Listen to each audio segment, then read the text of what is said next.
Bacaan dari kitab Keluaran.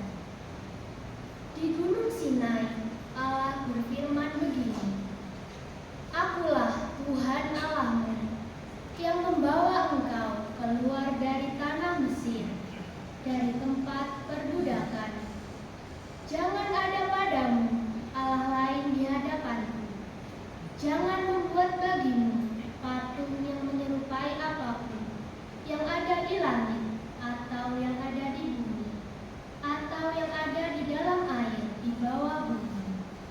Jangan sujud menyembah kepadanya, atau beribadah kepadanya, sebab Aku Tuhan Allahmu adalah Allah yang cemburu, yang membalaskan kesalahan bapa kepada anak-anaknya, kepada keturunannya ketiga dan keempat, dari orang-orang yang membenci Aku. Tetapi Aku menunjukkan kasih setia kepada beribu-ribu orang, yaitu mereka yang mengasihi Aku dan yang berpegang pada perintah-perintah-Ku.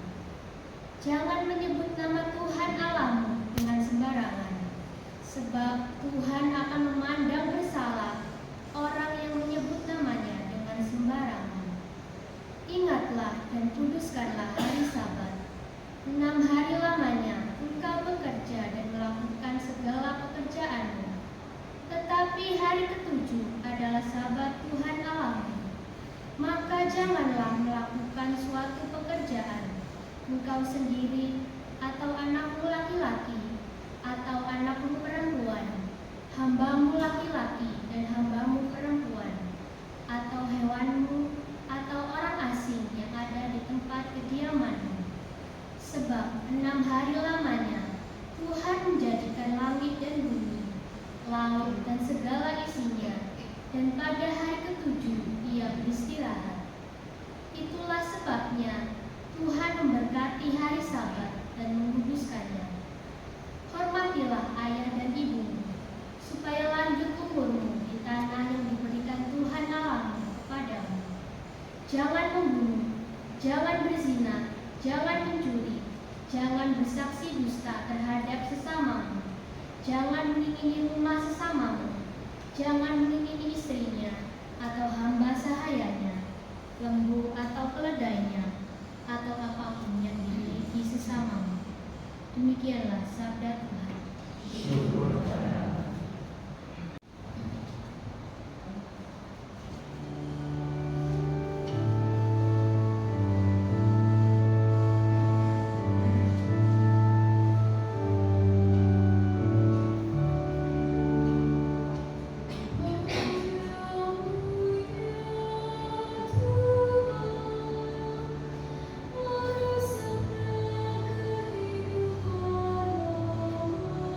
Thank you.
tetapi kami memberitakan Kristus yang tersalib,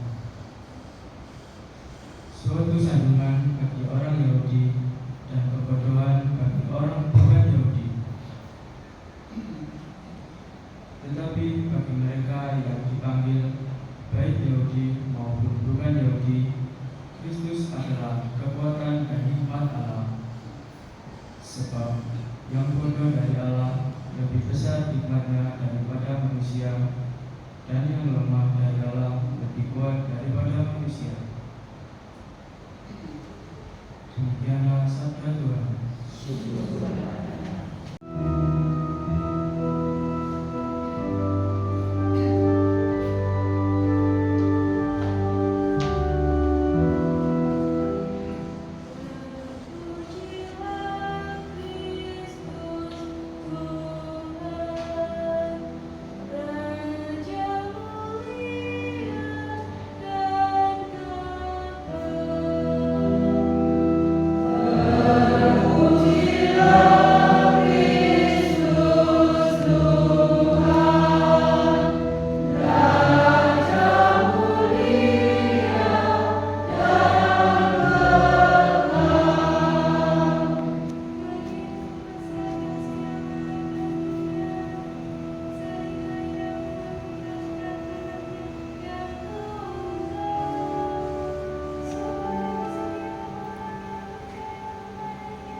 Inilah Injil suci menurut Yohanes.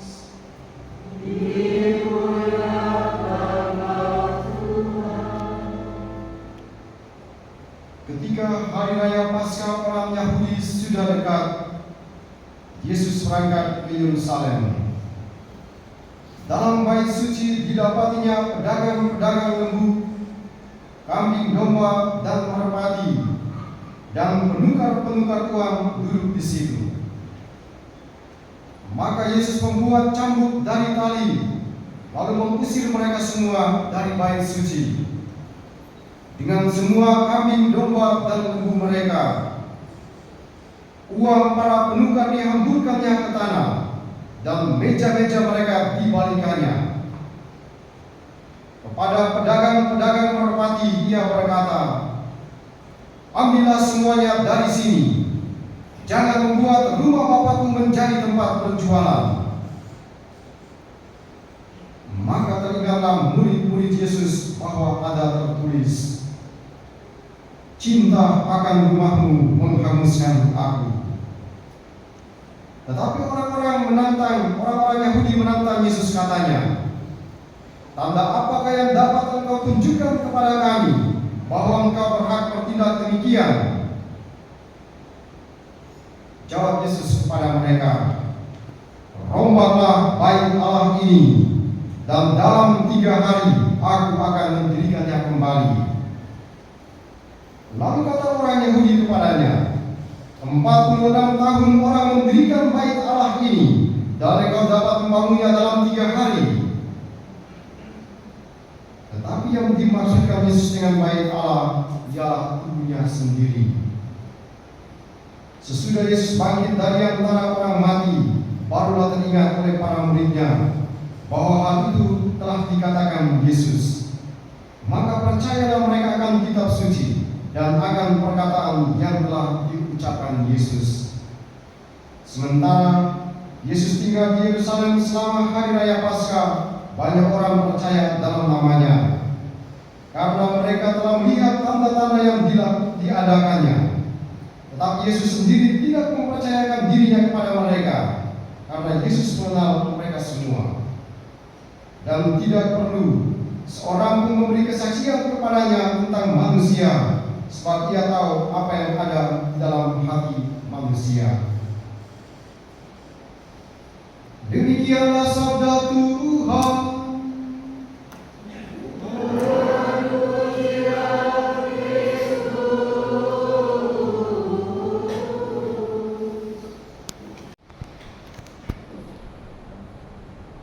Para saudaraku yang terkasih dalam Tuhan kita Yesus Kristus,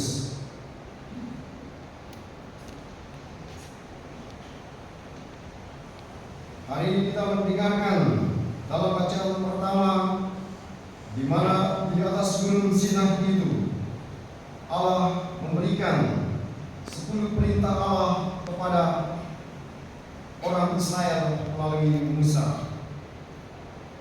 Ada 10 perintah yang kita kenal dengan 10 perintah Allah. Kita semua pasti sudah menghafal 10 perintah Allah itu. Kita semua tentu sudah melaksanakan 10 perintah Allah itu. Kita juga tentu mengenal apa yang menjadi perintah gereja. 10 perintah Allah dan 5 perintah gereja. Itu yang sering kita hafal kalau kita mau komuni pertama atau kita krisma. Sehingga dalam beberapa waktu ini kita pengakuan dosa. Dari stasi-stasi kemarin beberapa hari saya melakukan dosa, mereka masuk dalam ruang pengakuan dosa, lalu mereka bilang begini, dosa-dosa saya ialah melanggar 5 perintah gereja dan 10 perintah Allah. Terus saya tanya sama ibu-ibu itu, oh sudah membunuh berapa orang? Terus mereka bilang, belum pernah membunuh. Ya, tadi aku bilang melanggar 10 perintah Allah, berarti salah satunya adalah membunuh. Nah, itu nanti di depan ada pengakuan dosa di sini. Jangan sampai masuk lagi. Saya sudah bilang duluan supaya nanti pengakuan dosa lagi. Jangan ada yang masuk dalam ruang pengakuan lalu bilang dosa-dosa saya adalah melanggar 10 perintah Allah dan 5 perintah gereja. Dan saya tanya lagi, sudah bunuh berapa orang? Ada 10 perintah yang disampaikan Tuhan kepada orang Israel. Dan ada beberapa yang sering kita langgar dalam kehidupan ini. Kita tidak perlu membahas semuanya 10 perintah Allah ini, tapi kita melihat beberapa yang sering kita langgar dalam kehidupan ini. Untuk mengingatkan kita semua akan apa yang sudah diajarkan Tuhan yang sering kita lupakan, bahkan kita langgar dalam kehidupan ini. Yang sering terjadi dan kita lupakan, bahkan kita langgar adalah perintah yang keempat, yakni tidak menghormati orang tua. Ini yang sering terjadi. Banyak orang tua mengalami kesepian. Banyak orang tua mengalami stres.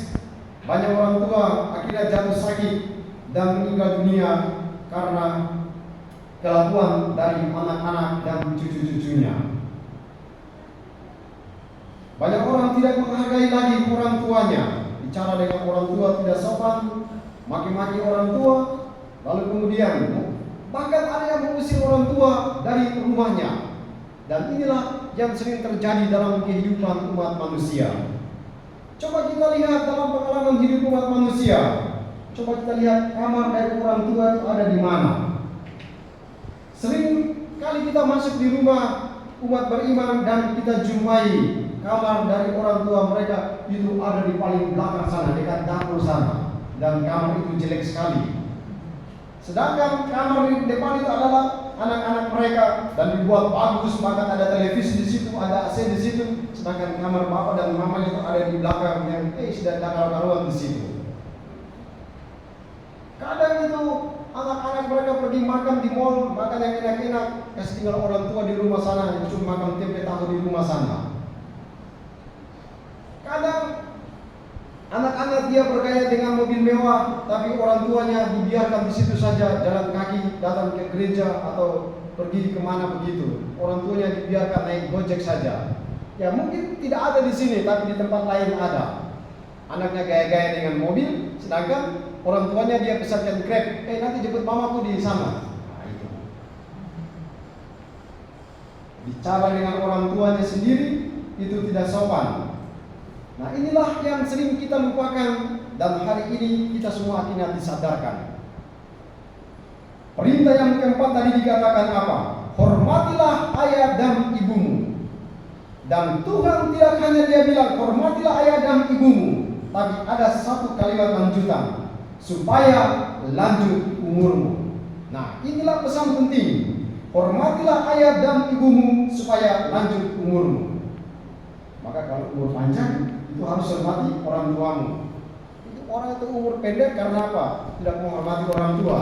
Maka kalau orang tua dia marah, dia sumpah satu kali kecelakaan, dia sumpah satu kali sakit, dia sumpah satu kali mati. Yaitu karena Tuhan tadi dia bilang, hormatilah ayah dan ibumu supaya lanjut umurmu. Karena memang orang tua sudah membesarkan setiap kita, lalu kemudian tidak menghargai orang tua adalah sesuatu yang aneh. Sabda Tuhan hari ini mengingatkan kepada kita sekalian, mungkin hari-hari kemarin kita tidak menghargai orang tua kita, mungkin kita lupa orang tua kita. Hari ini kita semua disadarkan, mari kita menghargai orang tua kita. Saya ingat pesan penting yang selalu disampaikan oleh orang tua-tua, minimal di tempat kami. Itu orang tua-tua, nenek-nenek itu selalu mereka berikan pesan begini. Termasuk saya diberikan pesan itu dan selalu saya ingat dalam kehidupan ini. Mereka bilang begini, kalau mamamu minta sesuatu kepada Anda, kalau bapamu minta sesuatu kepada Anda, jika sesuatu itu tidak ada, sekalipun kamu harus mengatakan siap. Jangan pernah mengatakan tidak ada, harus katakan ada. Itu makanya itu selalu saya ingat dalam otak saya itu. Kalau mama saya bilang, ini ada kurang ini, selalu saya katakan siap, sebentar pasti sudah ada. Padahal barang itu tidak ada. Sebentar saya akan keluar, saya cari barang itu, lalu saya kasih sama mama saya. Lalu orang tua mengajarkan, orang tua itu mengajarkan, kenapa Anda harus melakukan demikian kepada orang tuamu? Lalu mereka bilang, dulu waktu Anda sekolah, Anda itu pulang dari sekolah itu bawa kwitansi dari sekolah, ma, ini kwitansi dari sekolah, uang sekolah belum bayar. Berapa? Misalnya 300.000. Nah, batasnya kapan? Besok. Mama dan papa itu dia tidak akan pernah mengatakan tidak ada uang. Dia akan mengatakan, oke, besok kamu akan bayar. Padahal uangnya tidak ada. Apa yang dia buat? Dia keluar dari pintu belakang, lalu dia pergi ke tetangga, dia pinjam uang dari mana ke mana, lalu kemudian dapat 300.000 dia kasih anak. Nah, ini pergi bayar uang sekolah. Karena dia tidak akan pernah tahu kalau uang itu adalah uang pinjaman. Dia tidak tahu bahwa orang tuanya itu tadi ke belakang, dia cari orang satu persatu, dia dapat 300.000 lalu kemudian dia berikan kepada anaknya. Oleh karena itu sebagai balasannya adalah Anda juga harus melakukan hal yang sama ketika mereka minta sesuatu kepada Anda. Karena mereka sudah dulu melakukan hal yang terbaik buat Anda, maka itu adalah balasannya. Mereka selalu mengatakan, jika orang tuamu sakit, berikanlah dia tempat yang terindah, VVIP di rumah sakit itu. Karena dia sudah memberikan yang terbaik sepanjang hidupmu, maka balasannya adalah berikan yang terbaik bagi dia pada waktu dia mengalami masa tua. Jika dia mampu masih berjalan menuju ke tempat rekreasi, atau dia mampu berjalan kemanapun dia inginkan, berikanlah dia kesempatan itu. Karena dulu dia sudah memberikan yang paling terbaik sepanjang hidupmu, maka itu sebagai balasan. Sehingga ketika orang tuamu mati, kamu tidak akan merasakan kesedihan, karena sudah memberikan yang terbaik. Nah, itulah pesan. Hari ini kita semua disadarkan oleh sabda Tuhan, hormatilah ayah dan ibumu supaya lanjut umurmu. Kalau hari kemarin kita semua lupa akan orang tua kita masing-masing, mari kita hari ini ingat kembali orang tua kita. Semua kita yang duduk dalam rumah Tuhan hari ini, kita semua adalah anak-anak. Hari ini ada yang sudah menjadi bapak dan ibu. Ingatlah, Anda sudah menjadi bapak dan ibu, tapi saat ini juga Anda tetap menjadi anak karena ada orang tuamu. Hari ini sabda Tuhan, perintah Allah yang keempat mengajak kita untuk mari kita semua ingat kembali orang tua kita masing-masing. Ingat kembali ayah dan ibu kita yang mungkin hari-hari kemarin kita lupakan mereka. Bahkan mungkin berdoa bagi mereka saja tidak pernah. Padahal kita lupa, sering dinyanyikan lagu di doa ibuku nama disebut. Nah itu, seorang ibu dia selalu mendoakan kita, tapi kadang kita anak-anak lupa berdoa untuk kita sekalian. Coba kita tanya saja dalam pengalaman kita masing-masing. Setiap hari Minggu datang ke gereja, apakah Anda berdoa untuk orang tua Anda masing-masing? Kadang ada yang tidak pernah, bahkan tinggal orang tua pun tidak. Hari ini kita semua diingatkan, disadarkan. Mari kita ingat minimal dalam doa-doa kita orang tua kita masing-masing. Itu pesan Tuhan sampaikan hari ini kepada kita semua. Lalu satu lagi yang sering kita lupa dalam perjalanan hidup kita. Hari Minggu itu adalah hari istirahat, hari yang dikuduskan oleh Tuhan, maka orang harus datang ke gereja. Nah itu bukan saya katakan, ini pesan Tuhan. Hari yang dikuduskan oleh Tuhan, maka jangan tinggal di rumah. Hari Minggu orang Dampit harus datang ke gereja. Kok jangan sibuk ketika bilang, hari Minggu Bapak mau kemana? Pergi ke sawah. Bapak mau ada di mana? Pergi ikut acara ini, acara itu. Nah, hari ini Tuhan Allah dia bilang apa? 6 hari Tuhan bekerja dan hari ke-7 dia istirahat. Masa kok kerja dari Senin sampai Minggu terus? Tuhan Allah saja hari ke-7 dia istirahat. Masa kita tidak bisa istirahat? Hari yang dikuduskan oleh Tuhan, maka orang harus datang berjumpa dengan Tuhan. Hari Minggu adalah kesempatan umat manusia mengalami perjumpaan dengan Tuhan. Karena itulah hari yang ditetapkan, hari yang dikuduskan oleh Tuhan. Semoga menjadi peringatan bagi kita sekalian. Ada yang mungkin pada hari Minggu pagi-pagi sebelum misa dia sudah pergi ambil parang, sepeda, lalu sudah pergi ke sawah, sudah pergi cari rumput dan lain-lain. Tuhan Allah hari Minggu saja dia istirahat, kau saja bikin diri seperti melindungi Tuhan Allah lagi. Datanglah ke gereja, karena itulah hari yang dikuduskan oleh Tuhan. Dan Injil kemudian menegaskan kepada kita semua pada hari ini.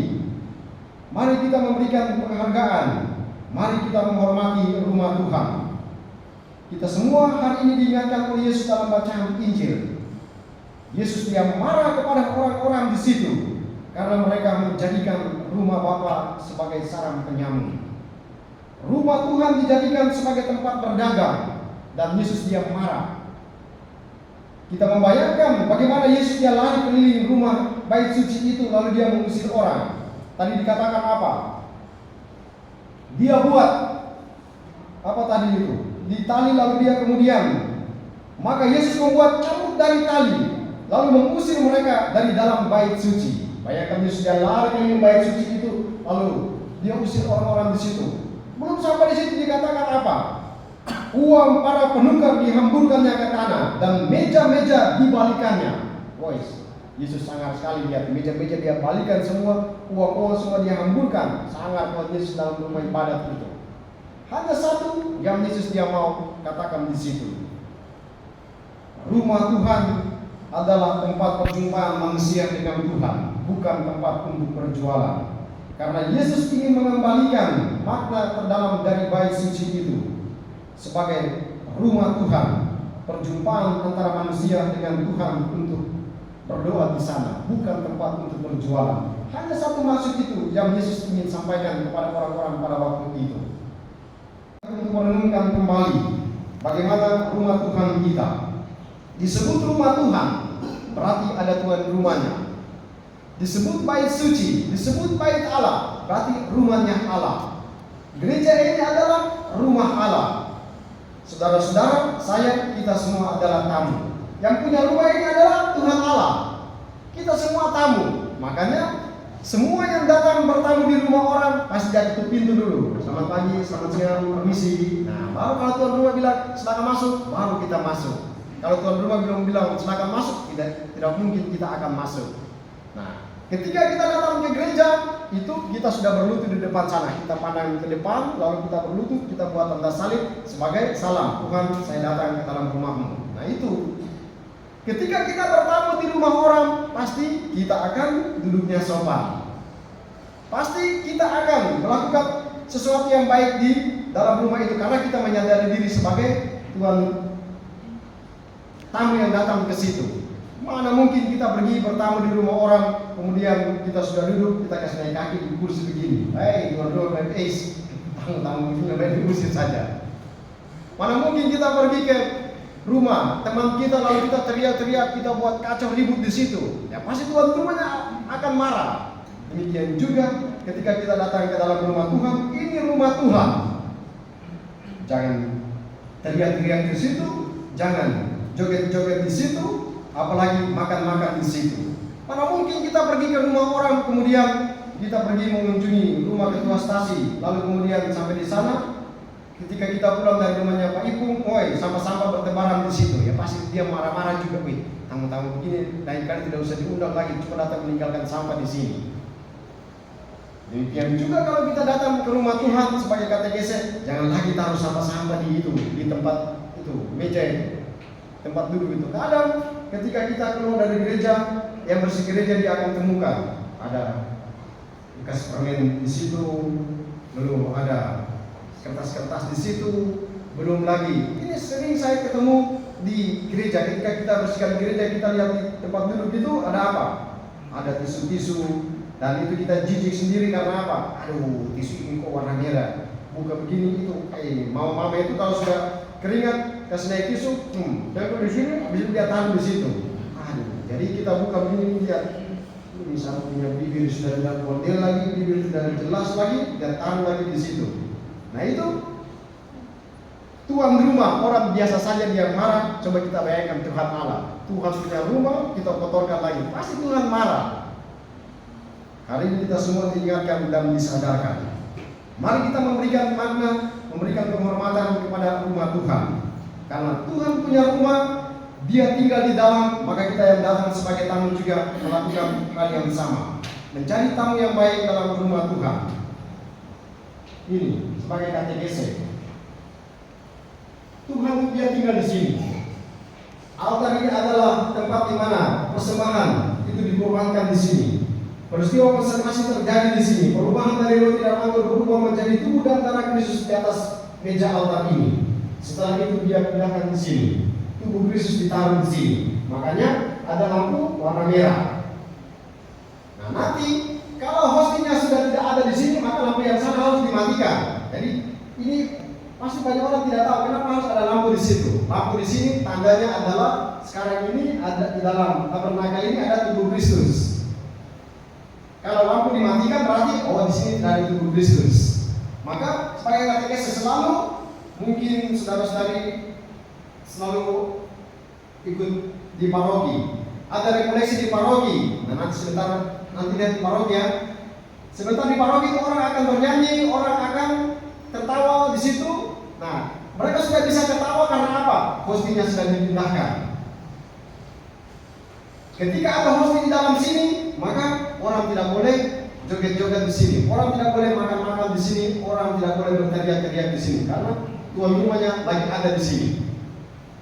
Nah itulah katekesenya. Tuhan ada di sini, maka semua yang datang harus menundukkan kepala. Kita semua yang datang menundukkan kepala. Kita semua datang di situ, kita buat tanda salib kalau kita masuk. Karena kita adalah tamu, Yesus adalah tuan rumahnya. Kita mungkin kurang menghargai rumah ibadat kita masing-masing. Buang sampah belum cukup. Kadang waktu orang datang sebelum misa itu mereka sudah bercerita di bangku-bangku itu. Bagaimana? Arisan kemarin lancar, datang berdoa atau mungkin arisan di dalam gereja lagi. Ya, kadang orang sudah masuk dalam gereja, kamu punya uang kecil enggak? Uang receh enggak? Tukar-tukar uang di dalam gereja lagi. Cerita sana, cerita sini, padahal Tuhan hari ini dia bilang, ini rumah Tuhan, maka jangan sampai Tuhan dia marah ketika dia melihat rumahnya kotor.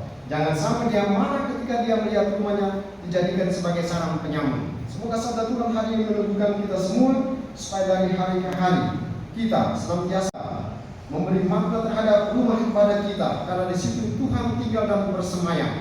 Maka kita jaga kebersihannya, kita jaga kehikmatannya, supaya semua yang datang dalam rumah Tuhan itu mengalami perjumpaan yang sesungguhnya dengan Tuhan karena suasana yang mendukung. Semoga sabda Tuhan hari ini juga menunjukkan kita sekalian supaya dari hari ke hari kita seperti yang disabdakan dalam bacaan pertama tadi, memberikan penghormatan kepada orang tua kita masing-masing sehingga kita semua umurnya menjadi panjang. Berkat Tuhan menolong dan memberkati kita semua. Amin.